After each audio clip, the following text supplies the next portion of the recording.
The Batmobile was just a bigger, more souped-up version of the one we'd had before. Everything was more bigger, all the way around, more dramatic. The accountants at the studio would love us to have gone to the storage and got out the old Batmobile. They said, look, we got two of them sitting back there. Why don't you go and get one of those? Just wouldn't have fit. You couldn't have put that Batmobile in our movie.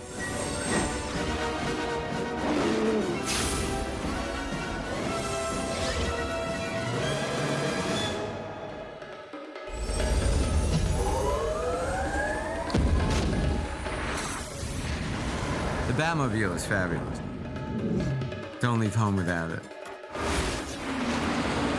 think fans of Batman want to come and see a new gadget designed that's going to be different from the gadgets of the last movie. The old Batmobile was saved us a hell of a lot of money. I mean, it's a Batmobile. The first one's real expensive. The second one is reasonable priced. But the first one is really, really expensive.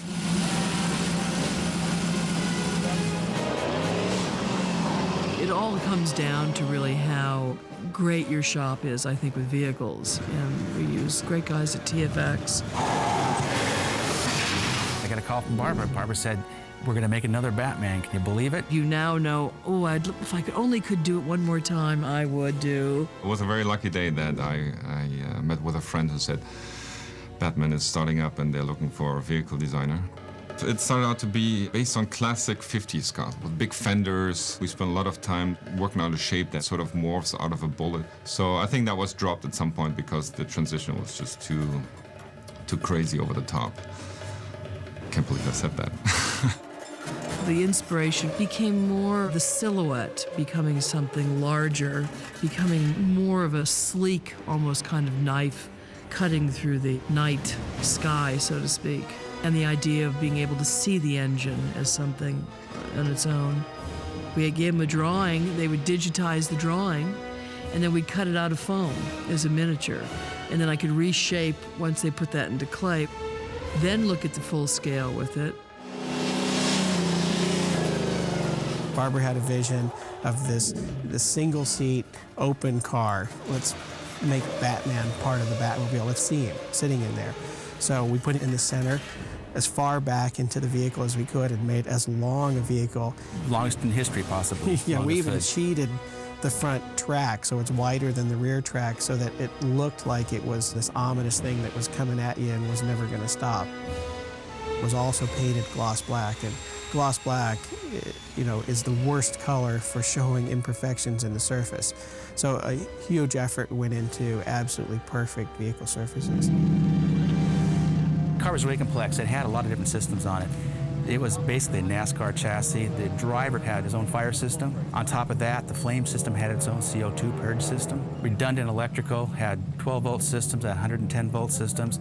The effects lighting was separate from the operation of the vehicle. A lot of them could be operated from the cockpit. There's also radio control on it, so that all a driver really had to do is hold the wheel and drive the car. It was fun to see the Batmobile drive, really more than anything, was to be able to have some sort of sense of what this machine can do. One of the systems that I think was the most unique was the nose of the vehicle had to look like it had multiple rings revolving in different directions. One of our designers proposed an idea where we would place openings strategically cut, and he would change the speed of how fast this cone turned. That was something that's a really simple idea, but we had to go to the camera, find out what the frame rate they were shooting, shoot the cone, and dial the speed so that it was matched so that the camera would see it correctly. So there was some prep time, and as far as Batmobiles and Batman movies, that's the money shot, yeah.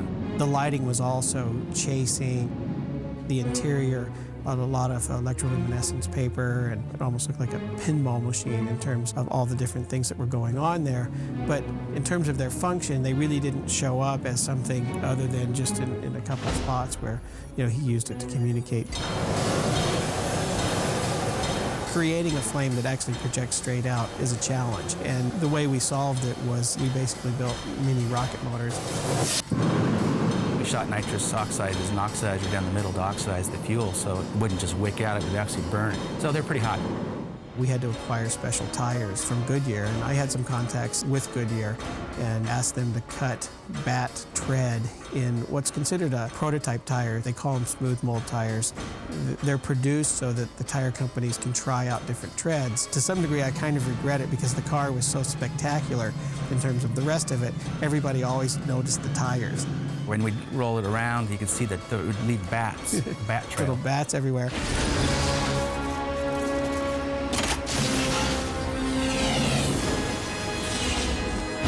For Batman and Robin, there was just one Batmobile. I think the only Batmobile that exists as a single unit. There was never another one built. Then Mr. Freeze's truck, which was also a one-off. Other than that, the rest of the vehicles, there was at least two. Robin's motorcycle, the Redbird, there were four. The ice vehicles for Batgirl, Batman, and Robin, there were two each on all of those.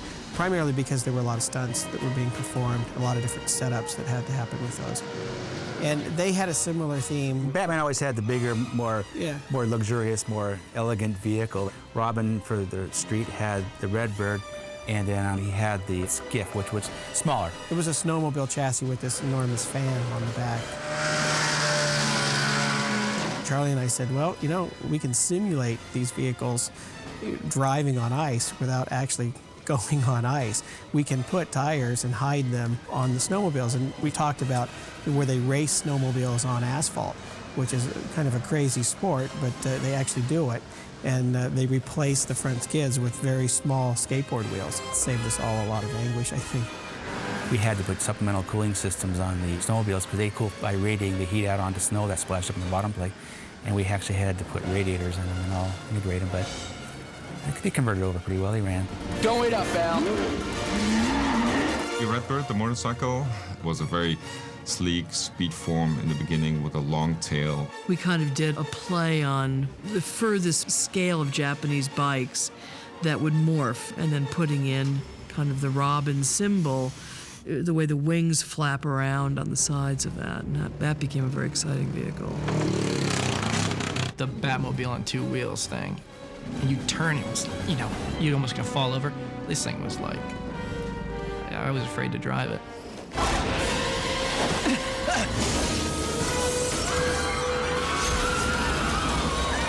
Mr. Freeze's vehicle, I started with Raymond Loewy's Deco 30s locomotive. You know, I loved the shape of that.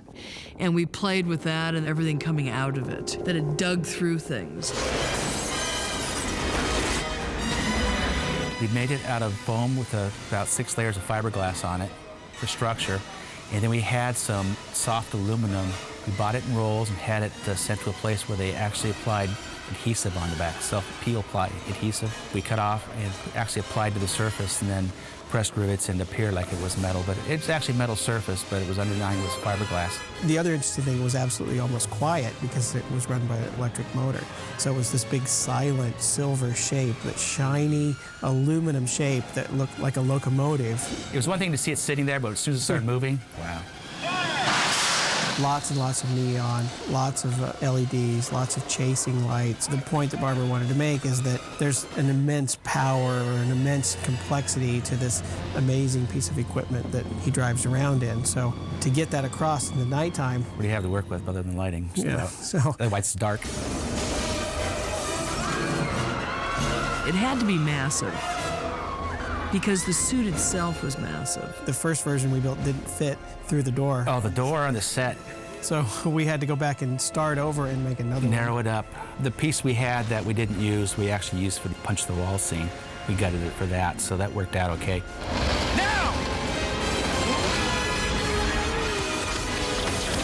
I had a chance to go back and say, it's really rare in life. If I could do it again, I would. Well, we had a chance. There was just so much freedom and so much joy in designing something like the Batmobile. To see things then come real was just fantastic. Alfred is very efficient to Yeah, get all that stuff built. He's got a crew of elves, I think. Yeah, that, something. We couldn't figure it out, but he's pretty efficient. we're Alfred's elves, I guess.